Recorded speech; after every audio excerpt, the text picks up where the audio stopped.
text access, training for real-time intralingual subtitlers.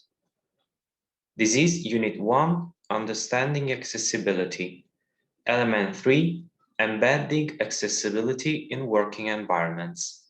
In this video lecture, we show the second part of an interview with Mohamed Shakra, a real-time intralingual subtitler from Sweden. He will talk about the role of real-time subtitles in the educational setting. My name is Piero Cavallo from the Internationale Hochschule SDI München in Germany. I have prepared this video lecture in collaboration with Rocio Bernabé-Caro, also from SDI München, and the European Federation of Hard of Hearing, in short, EFHO. On completion of the training sequence, you will be able to advise customers about how to best set up an accessible real-time working environment for persons with hearing loss in the trained working contexts and settings. To achieve that, we will show testimonials and interviews of professionals. The agenda is very short. First, I'm going to introduce our invited speaker, Mohamed Shakra. Then I will illustrate the topics of the interview. Finally, we will end the video lecture with a summary. Please note that this is the second part of the interview. First of all, let me introduce you Mohamed Shakra. Mohamed Shakra is from Sweden. He has medium-long brown hair and a beard. He has been working as a real-time subtitler for 15 years. He is the founder of Svensk Skrifttolkning, a company which provides real-time subtitle services across Sweden since 2013. Let me give you some information before watching the second part of the interview. In the second part of the interview, Mohamed talks about the differences between working on-site and online, remotely from home. Then Mohamed talks about the relationship between the real-time subtitler and the students for whom you provide a service and those for whom you don't. Finally, Mohamed gives his suggestions to future professionals who want to work in this field. Okay, let's watch the video now. And you were talking about the differences in terms of equipment between online and on-site. Are there any other differences between the two settings? Yeah, I'd say there are two different situations when you're not in the same room. One is when everyone is participating remotely. So, for example, during Corona, everyone is at home in front of their own screen with their own microphone. That's one situation which is pretty easy to handle because you don't need more than your own software and like a meeting software such as Zoom, for example. And then the only thing you have to make sure is that the teacher has, like a headset or a good microphone so that you can hear what they're saying clearly. You can't usually ask that from the other students, but at least from the teacher, we always try to make sure that they have a good microphone. But the other setting where, for example, we interpret for students at schools in remote parts of Sweden. And to be able to handle that situation, obviously, we work remotely, but they're all in the same classroom.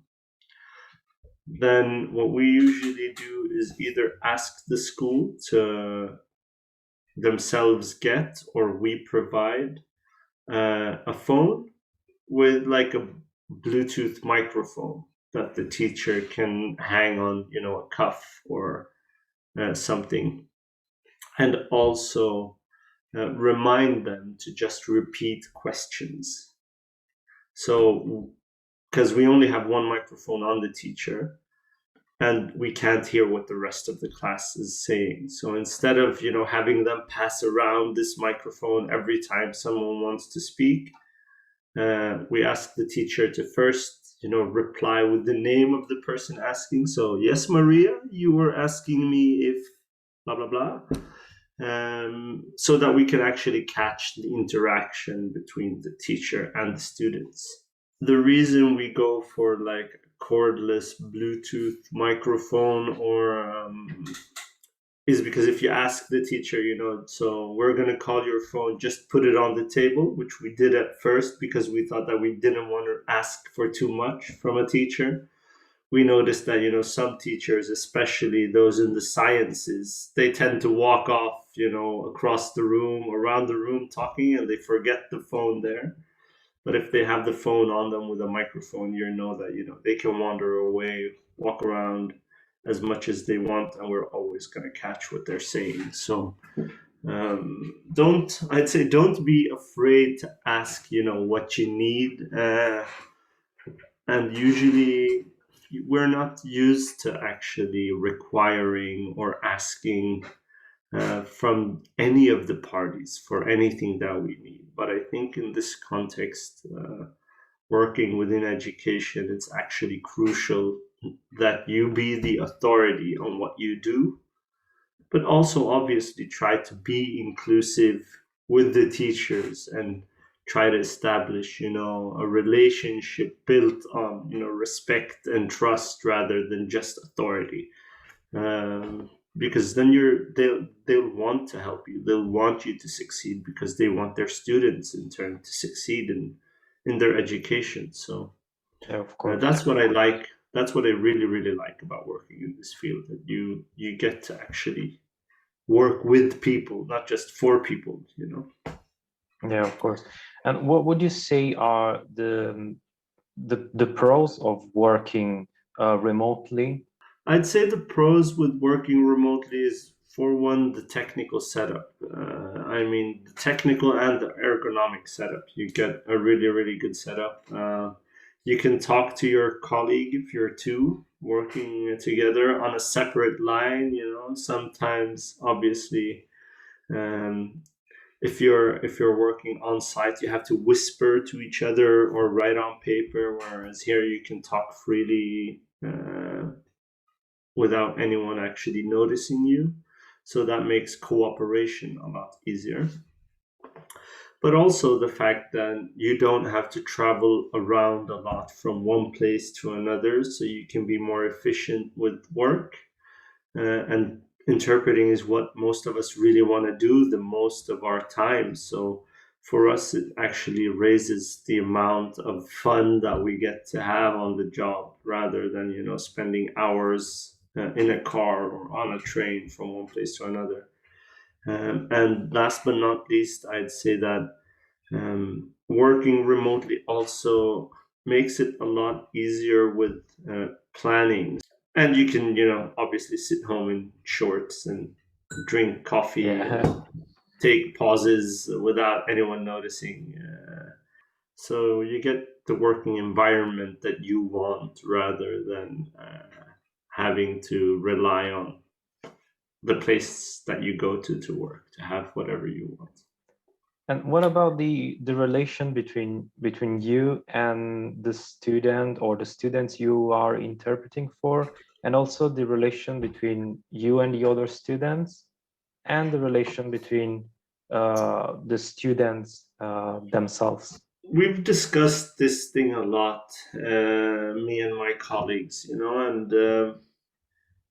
I think most of my colleagues are about my age, a little bit post university age. So we kind of, at least visually, blend in pretty well with the rest of the crowd, or the teachers, so that we don't. Yeah, we that helps a lot. But I think it's always tricky to try to establish any type of, relationship with people that's other than the professional relationship, because you don't want to be liked or disliked by any of the students. I think that's the most important thing to keep in mind, that you're there to do a job. You can answer questions, you can um, say what you kind of need to get the situation working from an interpreting point of view, but Going further than that, I think it easily becomes a slippery slope.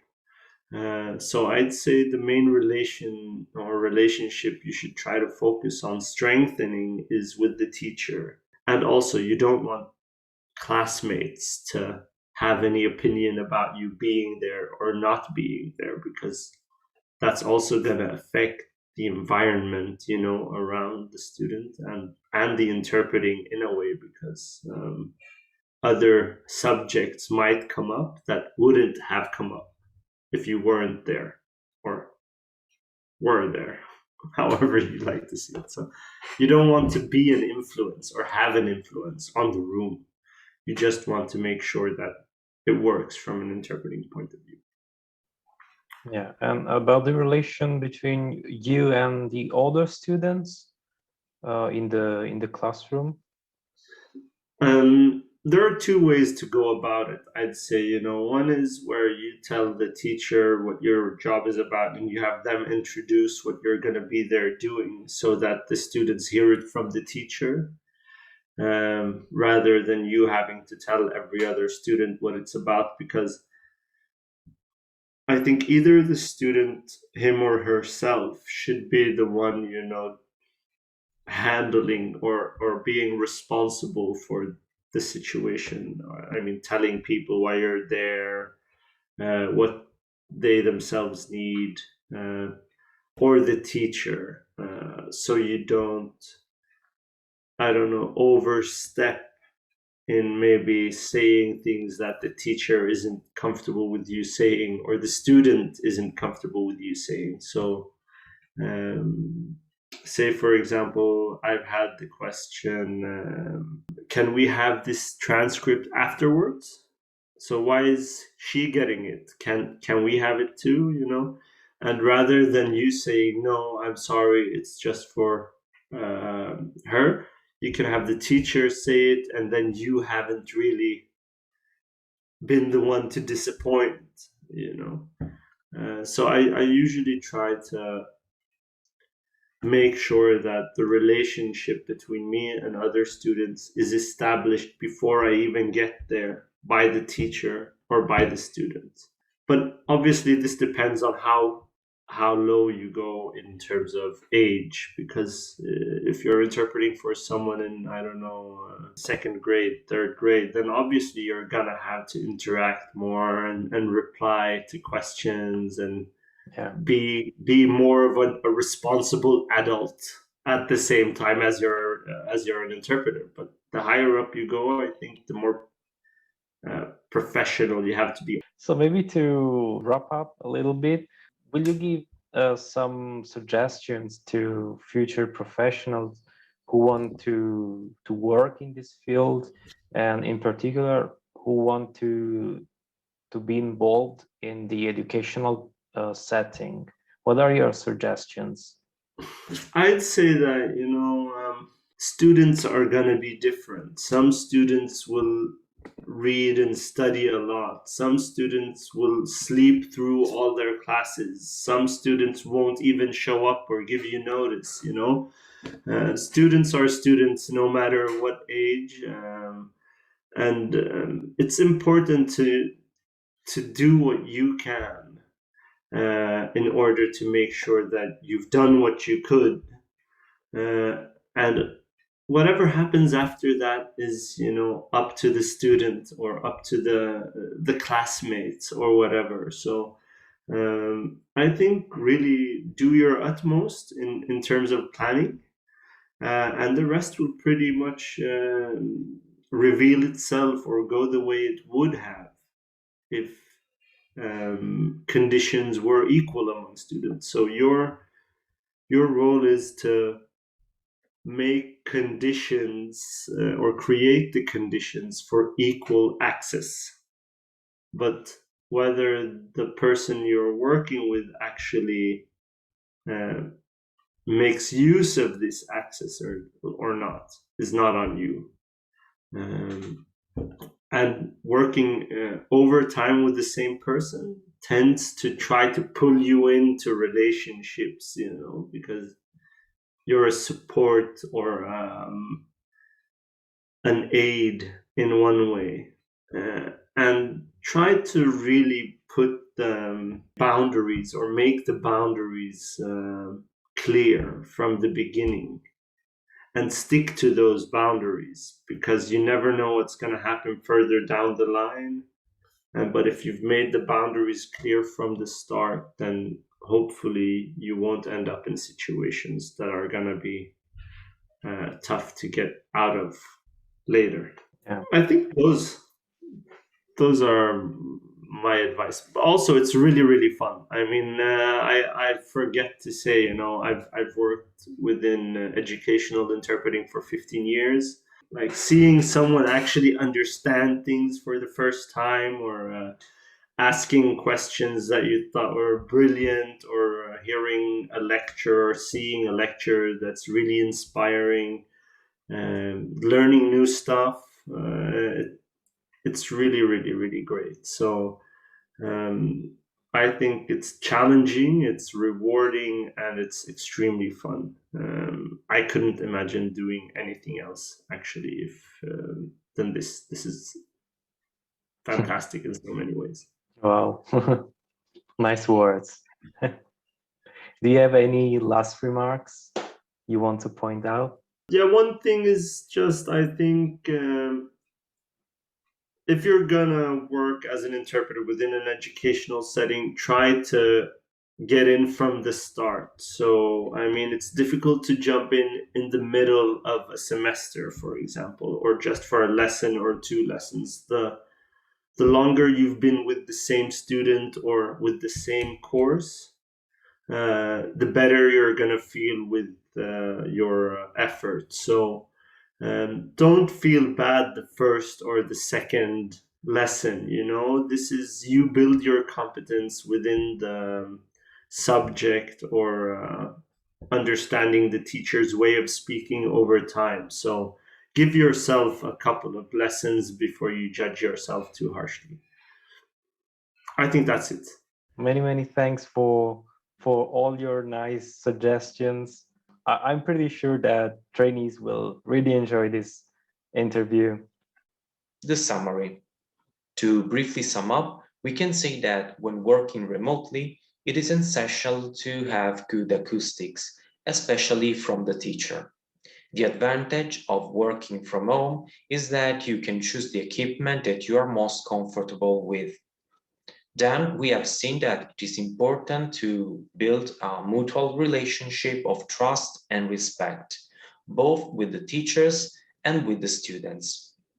Finally, we have learned that it takes time to build competencies within a subject, so take your time to learn and grow. Exercises. The exercises for this video lecture are in the Turner's Guide and the PowerPoint file of Part 2.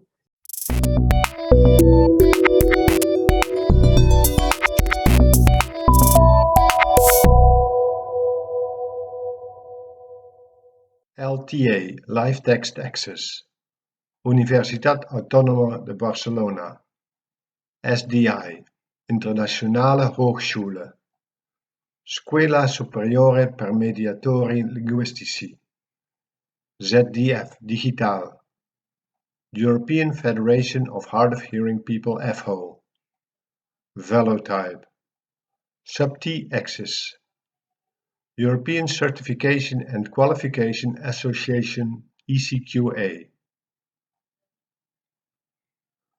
Co-funded by the Erasmus Plus program of the European Union.